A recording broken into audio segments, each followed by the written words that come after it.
26 de febrero de 1945. Tanques canadienses atacan la última línea de defensa alemana al oeste del Rin. Fue una de las batallas más duras del frente occidental durante la Segunda Guerra Mundial. Los alemanes son más numerosos y están desesperados. La defensa de la patria es su prioridad. Esa es su tierra. Estáis invadiendo su país. Ahora vosotros sois los invasores. Los canadienses son conducidos a una trampa. Los blindados se detienen ante una inevitable masacre. Cada movimiento que haces lo pueden ver. Es como pescar en una bañera. Está en juego el destino del Tercer Reich, mientras luchan por el control de un pedazo de tierra conocida comúnmente como la brecha de Hochwald. Todo lo que sabías es que tenías que matarlos.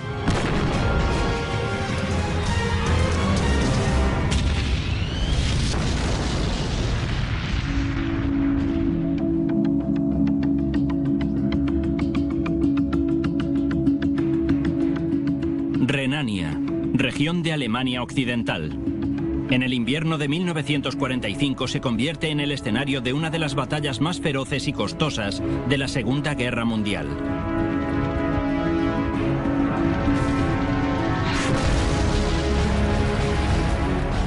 Febrero de 1945. La Segunda Guerra Mundial en Europa está finalizando. Las unidades blindadas de los aliados se desplazan por las fronteras de Alemania Occidental. Liderando el ataque está el primer ejército canadiense. Su objetivo, cruzar el Rin y dirigirse hacia el centro de Alemania.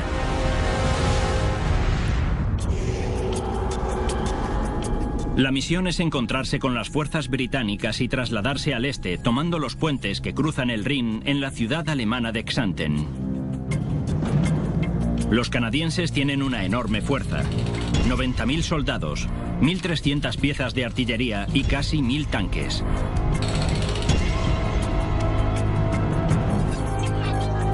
Su caballo de batalla blindado es el Sherman Modelo 5. Esta versión de 35 toneladas tiene un cañón corto de 75 milímetros y 5 centímetros de blindaje frontal. Posee menos potencia de disparo y protección, pero más capacidad de maniobra. Y los aliados pueden producirlos por miles. El Sherman era un tanque pequeño y teníamos muchos más que nuestros oponentes. Había muchísimos. Además eran muy duros y no requerían mucho mantenimiento. Eran fuertes. Tenían un cañón muy corto, así que solo nos podían alcanzar estando a corta distancia. No era tan bueno como nuestro Panzer Modelo 5 Pantera. Contábamos con un cañón largo. No había punto de comparación. El Panzer Modelo 5 o Pantera tiene un cañón de 75 milímetros de alta velocidad y está protegido por 8 centímetros de blindaje frontal. Con una velocidad máxima de 40 kilómetros por hora, es uno de los tanques mejor diseñados de la Segunda Guerra Mundial. Pero durante el invierno de 1945, la cantidad es lo que cuenta y los alemanes juegan con desventaja. Los aliados tenían más material, una mayor cantidad de combustible, munición y comida. No podíamos competir con ellos y en el 45 ya casi no nos quedaban tanques. Para defender la zona, los alemanes solo cuentan con unos cuantos tanques Pantera, una docena de tanques Tigre y menos de 100 piezas antitanque. Representa una gran diferencia en cuanto a hombres y potencia de fuego. Pero los alemanes están convencidos de que pueden parar la invasión de su país. El día que los británicos y los canadienses cruzaron la frontera alemana, los alemanes defendían su país. Los soldados no pensaban que combatían por Hitler o por su régimen, sino que peleaban por su país, por los que dejaron en casa. Le llamaban patria a su manera y combatirían con más fuerza que si lo hiciesen bajo otras circunstancias. Estaba impresionado con su tenacidad. Era increíble su resistencia. Sabías que iban a morir. Ellos también sabían que iban a morir, pero lucharon de igual manera. Los hogares de muchos hombres habían sido destruidos por los bombardeos.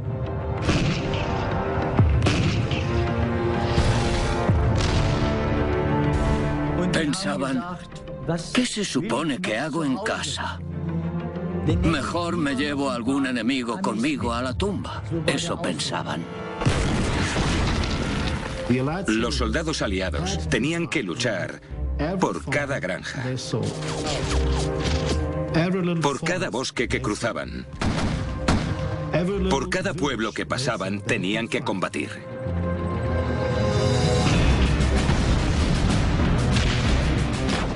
La resistencia alemana es feroz, y cuando comienza la segunda semana el ataque disminuye. Después de 18 días combatiendo, los aliados pierden unos 8.000 hombres y cientos de tanques, y solo avanzan 25 kilómetros. Los aliados envían al teniente general Guy Simonds, comandante del segundo cuerpo canadiense, para organizarse. Simonds pone en marcha la operación Blockbuster, un plan audaz para que tanques e infantería ataquen rápido y de noche, haciéndose con el terreno montañoso que hay entre los pueblos de Kalkar y Udem. Así despejan el camino para que las fuerzas crucen el valle y cerquen a los alemanes que forman la defensa a lo largo de la brecha de Hochwald, la última línea de defensa antes del Rin. Los alemanes conocían el terreno porque era su tierra. Así que no era tan importante que solo tuviesen un 10% del ejército de los aliados. El relieve es uno de los principales problemas a los que se enfrentan los aliados. También tienen que luchar contra el clima. La primavera ha llegado pronto. Debido al deshielo, 3 ríos llevaban mucha agua. Y nosotros habíamos destruido sus embalses. Además, había otros ríos también muy caudalosos. No había manera de atravesarlos y tenían mucho lodo. Inundó todas las carreteras, todas las vallas. Los mapas ya no valían para nada porque todo lo que se podía ver era lodo por todas partes. A la izquierda y a la derecha de las carreteras el terreno era pantanoso. Así que tenían que permanecer en las carreteras. No podían usar los campos. Y ahí eran objetivos fáciles.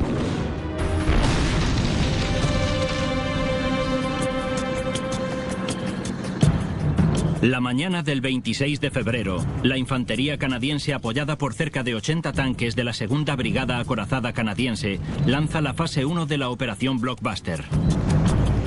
Su misión era tomar la cordillera de Kalkar, ocupada por los alemanes, y despejar el camino hasta Hochwald, al otro lado del valle. El asalto comienza con fuego de artillería de 700 piezas aliadas. Todas aquellas armas abrieron fuego. Un fuego tremendo. El sonido de los disparos y su tremendo volumen a medida que avanzábamos era un sonido tan increíble que se podía sentir en el cuerpo. Un estruendo constante. Incluso dentro del tanque se podía oír. Hacían más ruido estando frente a ellas que detrás. Llovía sin parar. Las condiciones del terreno eran espantosas, terribles.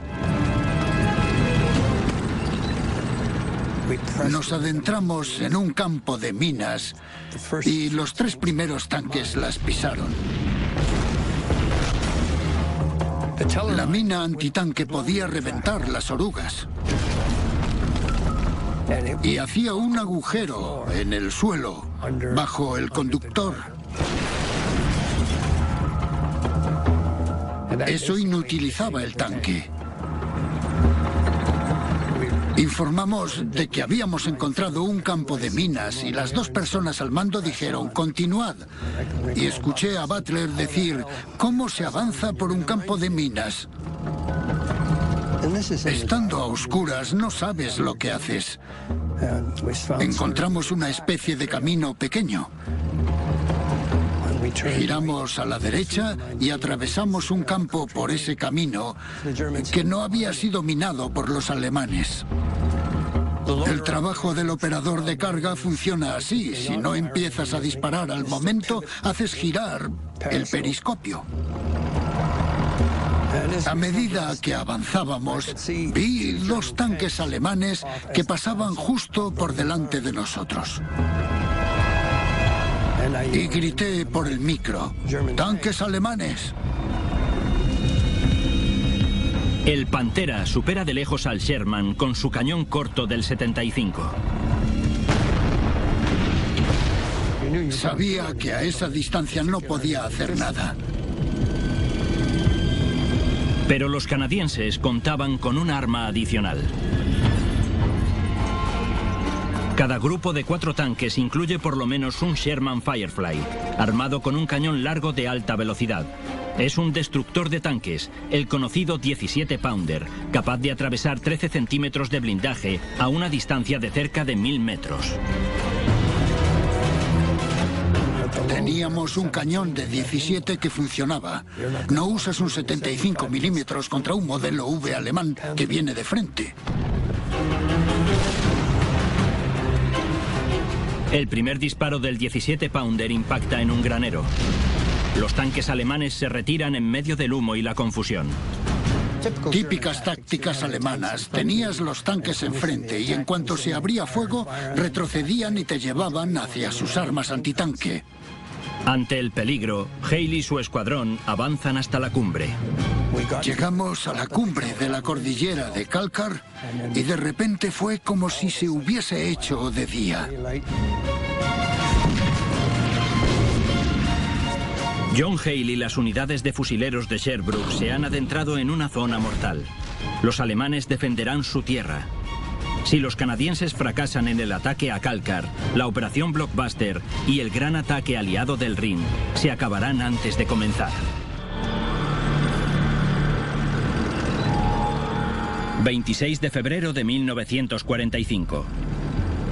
La operación Blockbuster está en marcha. La lucha es feroz desde su inicio.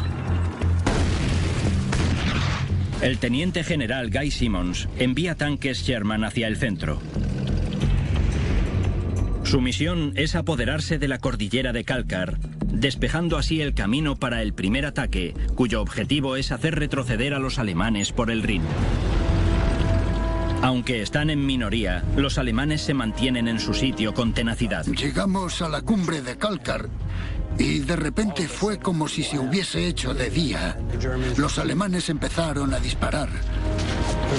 Lo hacían desde el flanco izquierdo y de frente. Recuerdo perfectamente un granero en nuestro flanco izquierdo. Las puertas se abrieron. Le grité al artillero, las puertas se están abriendo.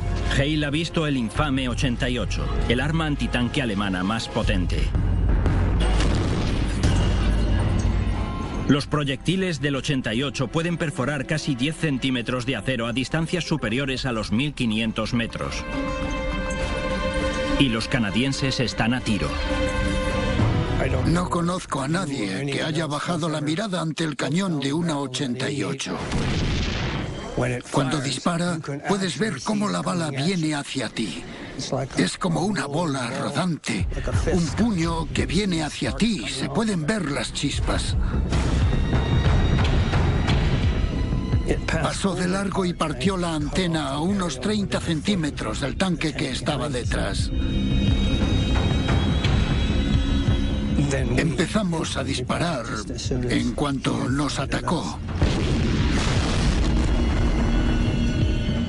Miramos hacia atrás y el tanque pesado había sido alcanzado. Al momento se aprecia una fusión de metal dentro de un resplandor rojo y queda un gran agujero negro justo en el medio.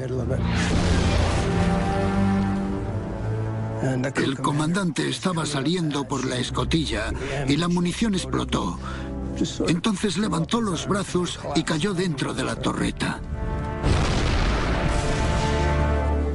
Todavía quedábamos 6 arriba. Todos disparábamos de frente y hacia el flanco izquierdo.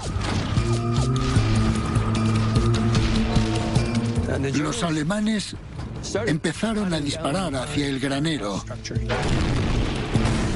Lo estaban destrozando y nosotros lo usábamos para cubrirnos. Disparábamos y nos retirábamos. Éramos incapaces de resistir la cantidad de fuego que abrían sobre nosotros. La infantería se había atrincherado y defendían su posición. Entonces lanzamos una bomba de humo hacia los otros 5 tanques.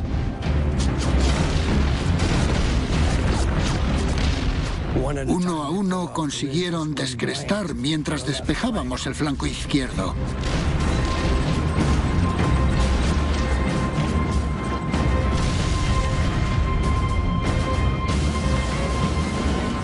Los edificios habían desaparecido y solo había escombros ardiendo. Decidimos retirarnos. El tanque se hundió en el barro. Metimos primera, pero se atascó y quedó parado. Un proyectil alemán nos pasó justo por delante. Después empezamos a movernos mientras nos seguían disparando.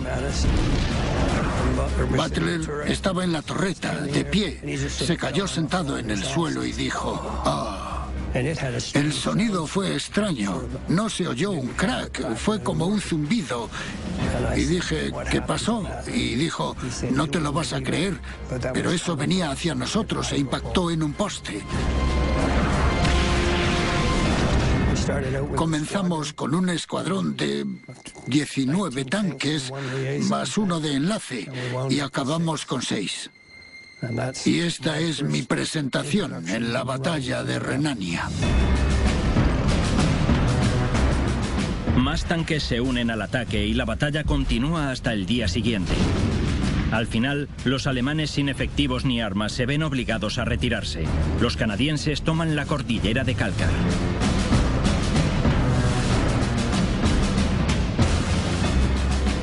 Con la zona asegurada, blindados del Regimiento del Sur de Alberta avanzan hacia el principal ataque contra la siguiente cumbre.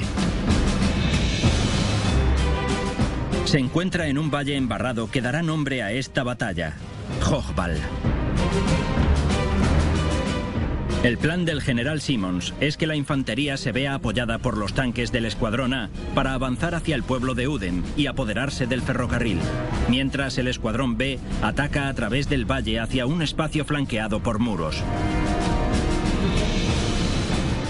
El objetivo es obligar a los alemanes a retroceder al pueblo de Xanten, cerca del Rin. Es un plan audaz y tiene un mal comienzo. Cuando llegó la hora, nos fuimos. Todavía recuerdo cómo circulábamos, o más bien nos deslizábamos. Nos llevó horas avanzar 1,5 kilómetros. Era increíble. Era muy frustrante. El lodo le llegaba a los estabilizadores. Se suponía que empezaban a las 11:30 de la noche.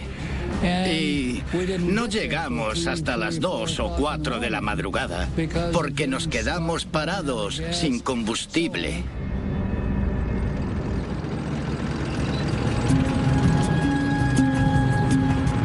Casi era de día cuando empezaron y nos dirigíamos a una de las peores situaciones. Intentas evitar las zanjas o trincheras y teníamos bosque a cada lado plagado de alemanes. Íbamos hacia ese campo de exterminio.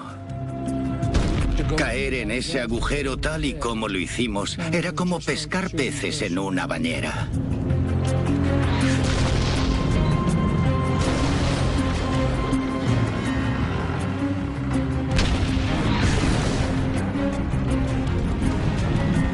Nos desplazábamos como podíamos. Y la lluvia de fuego era tal que no nos dejaba ni movernos. Ver cómo aquellos soldados intentaban avanzar y los alcanzaban era desolador.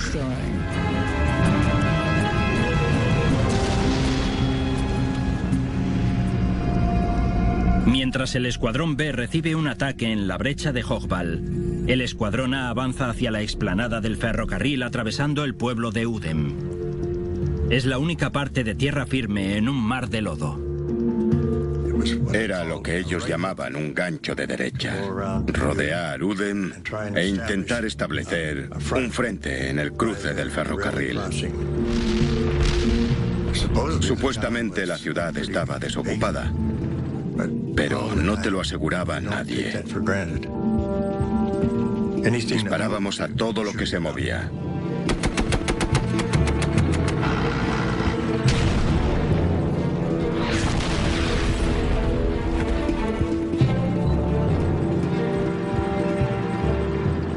El terreno estaba fatal. Tuvimos que hacer un esfuerzo para alcanzar el objetivo. En la cima había trampas. Si caías en una, estabas totalmente acabado.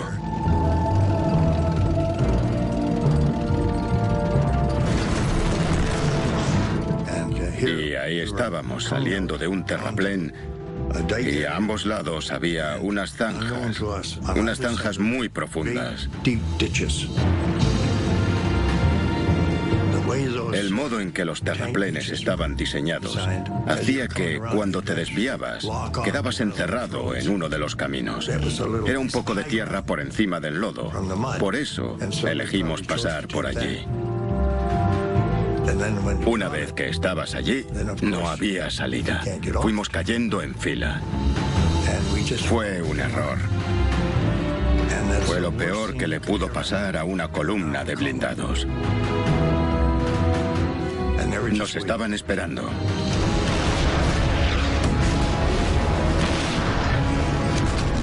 Éramos como patos de feria.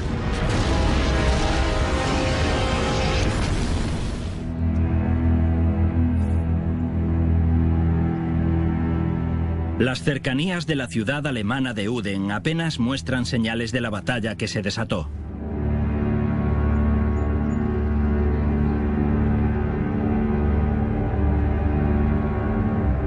Pero durante los últimos meses de la Segunda Guerra Mundial, estas tranquilas tierras fueron un campo de batalla. 27 de febrero de 1945. Los tanques Sherman canadienses esquivan los campos de minas y el lodo y avanzan por un campo con la intención de asegurar el terraplén del ferrocarril atravesando la ciudad de Udem. Fuimos cayendo en fila. Fue lo peor que le puede pasar a una columna de blindados, tener los tanques uno detrás de otro.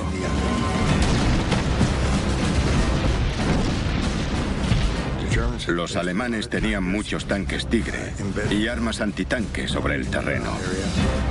Estaban al acecho, nos estaban esperando.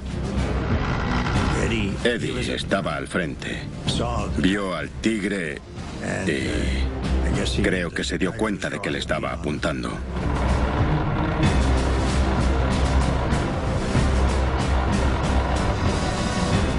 Cargó munición antiblindaje y disparó. Según dice, el proyectil rebotó hacia afuera. Entonces supo que tenía que pasar a la fase 2, que era apuntar al hueco. Con 57 toneladas, el modelo 6 Tigre supera al Sherman. Se construye como un barco acorazado, protegido en algunas zonas por planchas de acero de más de 11 centímetros. El Tigre parece indestructible, pero tiene un punto débil, un hueco en el blindaje donde la torreta se une al casco. El impacto de un proyectil ahí puede dejar al tanque fuera de combate.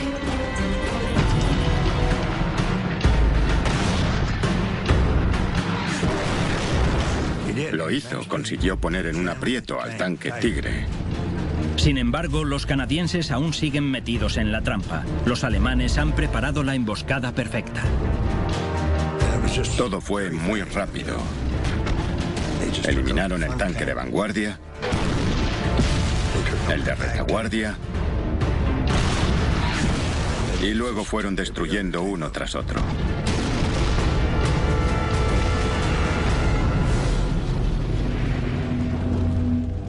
Nos alcanzaron en el punto débil por detrás. Fue muy brusco. Ensordecedor. Inmediato.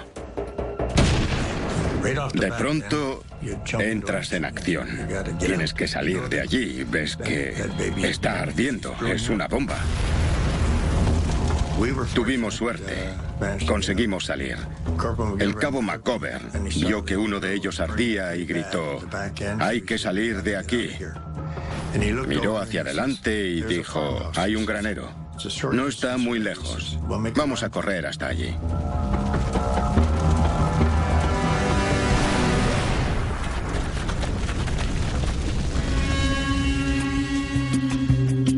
Las tripulaciones llegan al granero solo para que las capturen. El soldado Gardiner y su tripulación pasan los últimos meses en un campo de prisioneros. Son los afortunados. Durante los 2 primeros días de batalla, cientos de soldados murieron y otros cientos fueron heridos. Para los canadienses, estos días de combate les costaron caros. Una prueba de la férrea defensa con la que contaban los alemanes. Mientras estás allí, no entiendes por qué combaten tan duramente. No sabes la razón de la lucha. No da tiempo a comprender qué están haciendo. Todo lo que sabes es que están combatiendo y que no se van a rendir. Cada uno de los soldados creía que podrían mantener la posición y ayudar en todo lo posible a su país, porque estaban cerca del centro industrial del Reich alemán. La mayor parte de la industria bélica estaba allí. El ejército combatía para evitar que el enemigo entrase en la madre patria. Por eso luchábamos tan duramente. La mañana del 28 de febrero, los alemanes alcanzaron a los canadienses en su punto más vulnerable, la brecha Hochwald. Los tanques canadienses y la infantería se adentraron en la brecha hasta el extremo occidental. Una avanzada de Sherman se movía hacia la mitad de la brecha.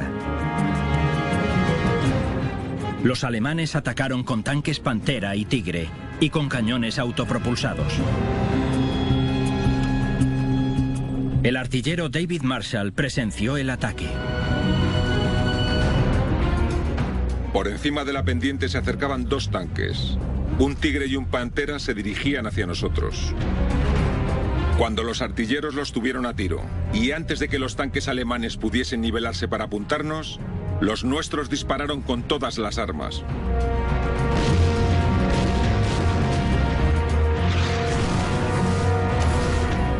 Frenamos el ataque destruyendo el Pantera y obligando al Tigre a retirarse.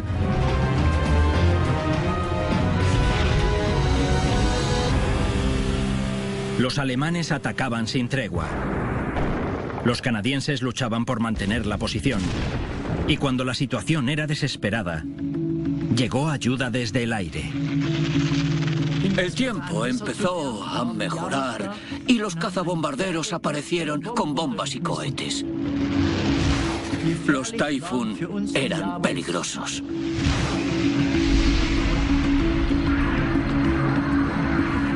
Los Typhoon, con cañones de 20 milímetros, se alineaban por encima y por detrás. Cuando tienen enfilado el objetivo, sueltan los cohetes.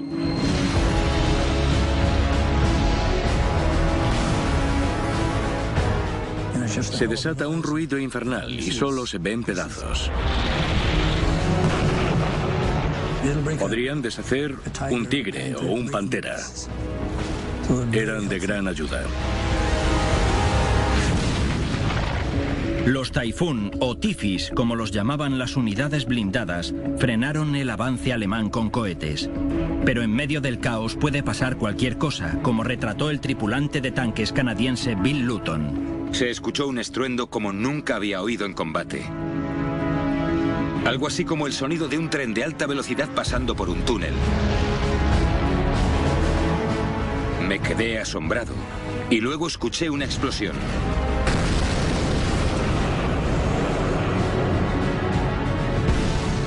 Miré hacia arriba y vi que el Tifi se iba. Luton y sus hombres son atacados por el cazatanques más letal de la batalla. Uno de sus cazabombarderos Taifún. La única opción que le queda a la tripulación del tanque es lanzar latas de humo amarillo para identificarse. El humo salía por ambos lados del tanque, justo a tiempo. Pero seguían viniendo directos a nosotros. Rompí la cortina de humo y por instinto me metí dentro. Un gesto vano contra el cohete. Otra vez se escuchó el sonido de un tren en un túnel y luego la explosión.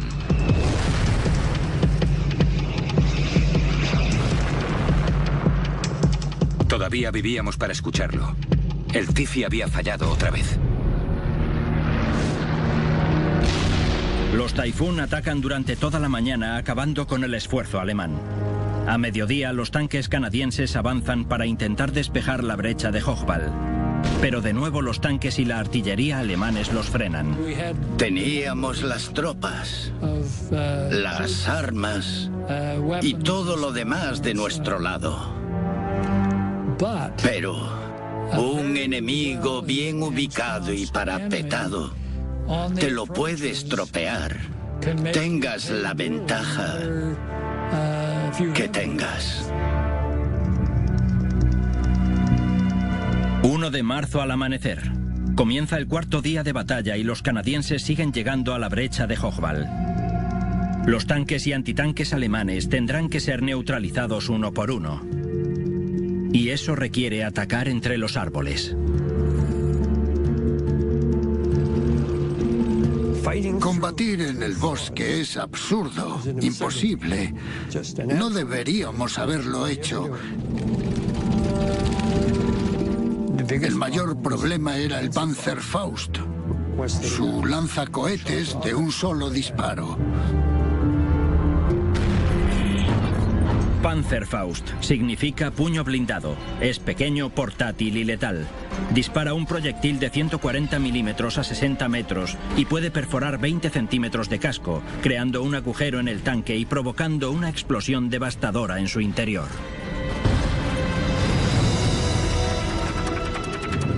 Se podía esconder en el bosque. Solo necesitaba un claro. Tenía un objetivo grande. Y cuando le disparó al tanque, existía la posibilidad de que explotara la munición dentro por culpa del fuego o de que hiriese a toda la tripulación. Podían dejar fuera de combate a un tanque sin más. No creo que los tanques fueran tan útiles, pero era lo que había. Atravesamos el bosque de día con los fusileros de Montreal. Había 4 tanques en fila, que no es muy efectivo. Es mejor estar desplegados. El comandante de los fusileros quería que utilizásemos explosivos potentes contra los alemanes que estaban en el claro, enfrente. Un Sherman modelo 5 cuenta con 2 tipos de munición. Proyectiles de cabeza perforante contra los tanques y con cabeza de alto explosivo para objetivos más fáciles. Había que tener cuidado y utilizar acciones de choque más que las armas. El terreno se movía como si hubiese un terremoto. Los alemanes estaban protegidos. Si abríamos fuego contra ellos, estaban a cubierto. Tan pronto acabó el bombardeo, volvieron a sus posiciones. Retiras lo que tengas delante y ya estás listo para la acción.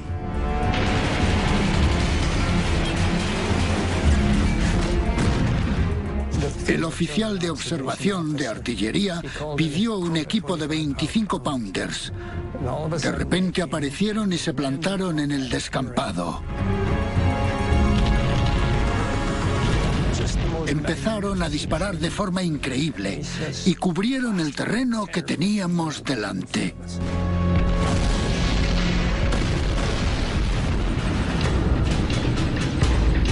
La artillería pesada dispersa a los alemanes y la batalla continúa durante 36 horas más, avanzando poco a poco contra la resistencia alemana. La mañana del 4 de marzo, el campo de batalla está en silencio. Durante la noche, los alemanes se replegarán, dejando la brecha de Hochwald a los canadienses. Los Sherman avanzan y su objetivo, el pueblo de Xanten, cerca del Rin, ya se divisa. Allí los alemanes harán su última parada. Para los exhaustos canadienses, la lucha está lejos de terminar.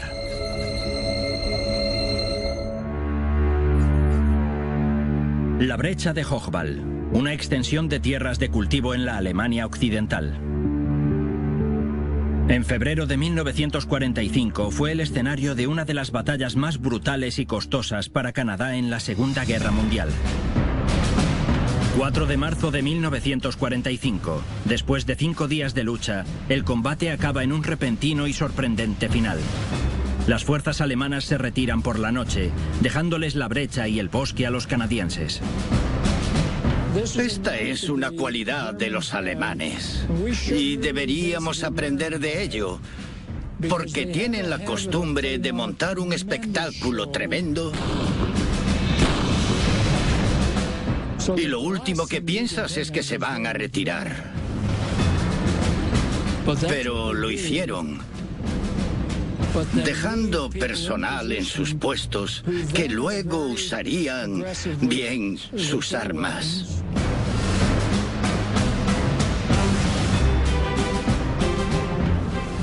Dejaron 2 tanques, 2 Panzer V. Uno cubría al otro. Uno permanecía quieto y apuntaba a cualquiera que asomara por la cima.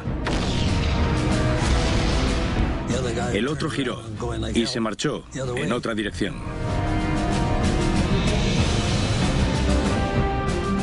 Mi amigo Ed estaba allí. Ed observaba la situación porque no tenía los tanques sobre la cima, los tenía detrás, lo que se llama posición de rechazo, porque te pueden matar. Pueden lanzar un proyectil a la parte frontal de un Sherman y salir por detrás. Y lo pueden hacer a casi 1800 metros. Ed analizó la situación y pensó, quizás pueda alcanzar a los 2 si lo hago bien. Entonces le dio el control al artillero y este soltó la recámara del cañón mirando a través de él hasta que estuvo despejado y pudo ver el tanque. Cuando lo localizó, disparó. El más peligroso era el que miraba hacia él, porque tenía un casco más fuerte y el cañón delante con el que le podía alcanzar. Ese tanque retrocedía por un camino estrecho con fosos a los lados y chocó con la esquina en el foso. Dejaba parte del casco, que era bastante plano. El Panzer modelo 5 o Pantera tiene 8 centímetros de blindaje frontal, lo cual lo hace casi impenetrable. Pero su parte inferior tiene tan solo 3 centímetros y es muy vulnerable. Se podía observar lo que pasaba y estudiar la situación. Disparó justo en el centro. Continuamos disparando. El tanque reventó. No sé si la gente saldría. El otro iba en la otra dirección. El cañón apuntaba a lo lejos y la parte trasera no es tan gruesa, sobre 7 centímetros. Disparamos al otro tanque y rebotó en la cubierta, arrancando la cabeza del comandante. Todos esperaban que saliesen del tanque y que lo dejasen allí.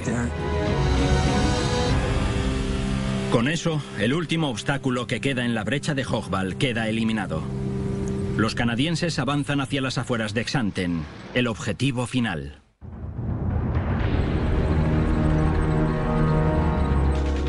Ahí es donde los alemanes han establecido su línea defensiva. Es solo cuestión de tiempo que se vean superados. Los aviones aliados preparan intensos ataques aéreos. Todos los días y todas las noches había bombardeos sobre la ciudad. Nunca antes había sido atacada y ahora estaba siendo destruida al 85%.